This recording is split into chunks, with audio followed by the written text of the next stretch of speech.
Shake your body, baby, do that funk. I know you can't control yourself any longer. Feel the rhythm of the music getting stronger. Shake your body, do you gotta do that funk beat.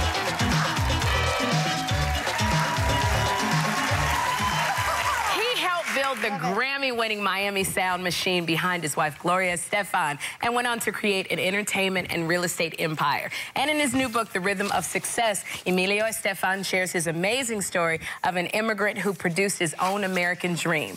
Please welcome Emilio Estefan.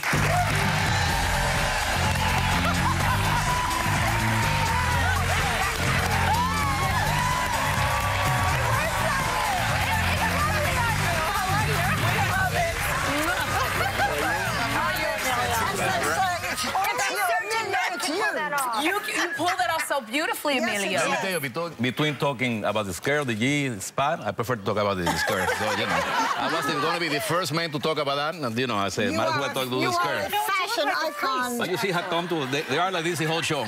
Yeah. Men do like this. I mean, they wouldn't have to worry about that. That's a big difference.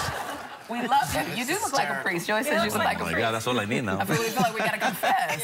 It's so nice to have you. Normally, you've been here with your wife, Gloria, many, many times. No, I'm but scared. this is the first time you've been... Five women against me. Oh, my God. And you know something? Gloria told me, Barbara's going to be there. Be sure to talk slow. Yes. Because last time, let me tell you, you created a whole reputation for me. Right. When I go to a restaurant, people go to me and say, do you want water? I say, I have the accent. It's not me. I mean, I understand totally fine. Yeah. But they think because, you know, I got all this reputation about my accent, they talk really slow to me. We don't hear an accent. Who hears an accent? But you know, this book is not... It's a charming book because you are a charming man, and we always love to have you on, certainly with Gloria or without Gloria. Thank you so much. But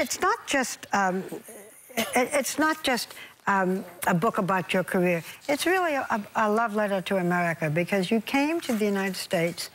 You came from Cuba when you were, what, 11 years old? I was 14. 14. You didn't speak English? No. What did you think your life was going to be like? You know something? We have the expectation to live in a free country.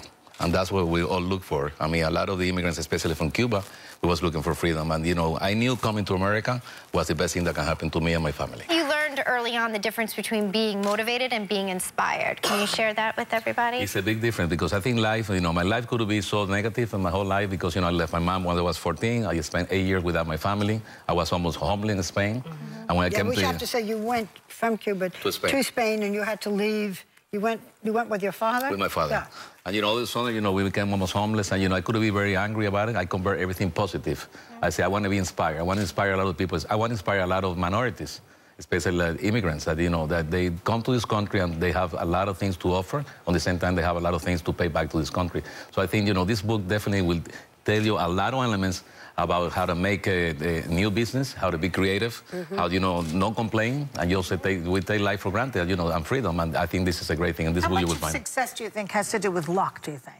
I don't know. I think luck is in your mind, but you have to work. Yeah. You have to work. You don't have to take for granted. I mean, you have to get up in the morning, thank God, and say, let me do what I want to do. Gloria didn't hurt. Yeah. Eh? Marrying Gloria didn't hurt. Oh, no, it didn't hurt. I mean, of course, we've been married over 32 years. Well, that, you know what? Asking you this. Since we're going to talk about Gloria Estefan, the beautiful Gloria, you guys, when you first met, her mother didn't like you. She loved me now, but, you know, it took me 15 years. I have to bring flowers every single weekend. You know, in Latino tradition, you have... She was what, 17? 17. Yeah. What did she want her beautiful 17-year-old to marry you for? That was the best thing that happened to us. We created a different family, and she's like my mom now. My mom passed away, and she took that place, and she's fantastic. I love her very much. Let me ask you, you have children, and how... You have a whole relationship with the United States that's very different from theirs. So have they learned that why you feel the way you feel about the U.S.? Do they see the same things, or are they looking at it totally different? Absolutely. You know, one of the things I remember, I always tell them, when I came from Cuba, I used to play in a restaurant for tips.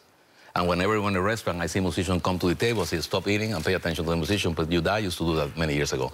You need to teach them what is personal values and values of our life. How do you teach this when you really now, you and Gloria have such financial success? How do you keep the kids grounded? I want to tell you something. Gloria done an incredible job about being humble and being simple, and we love that. Yeah, she's definitely, she's a great... The real deal. Yes, I love that she's there. And me, I tell them, be sure to appreciate, you know, what you have. Emilio, we so love having you on here, skirt and all. You gotta come back. You only do this for you guys. You are